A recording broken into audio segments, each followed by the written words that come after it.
રામ રામ ડાયરા ને આજ તો આપણા ઘરે હવારમાં ગણાતા હતા પૈસા, કેમ કે પાઠભાઈ આગળ જોવો ચિલ્લર બિલ્લર કરીને મને કે લાઈજી ગણવા દેજી કેટલા પૈસા છે. મેં કીધું ભાઈ થોડાક મને આપી દે. તો મને કે ના ના આપણે ભેગા કરવાના હોય. તો મને રૂપિયો હાડા એ નો આપ્યો. બોલો કેવો ભાઈ સી આવું પાડા જેવો.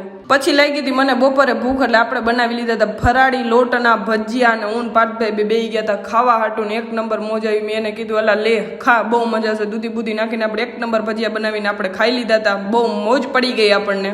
પાઠભાઈ મને કે વાહ દીદી તું રોઈ જ આવું કંઈક કરતી ચાલ. મેં કીધું લા તેલ વાળું ખાઈ ખાઈને તારું શરીર તો જો જાડા.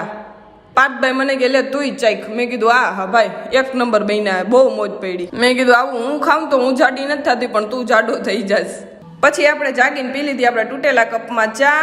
અને આપણને ચા વગર તમને ખબર છે કે હું તૂટેલ કપમાં જ પીવું, બીજા સેમાય પીતી નથી. તો ચાલો અમારા મિની બ્લોગને લાઈક કરતા હોય ને મારી ચેનલને સબસ્ક્રાઈબ કરતા હોય ને ચલો મારા મિની બ્લોગને સપોર્ટ કરતા રહેજો.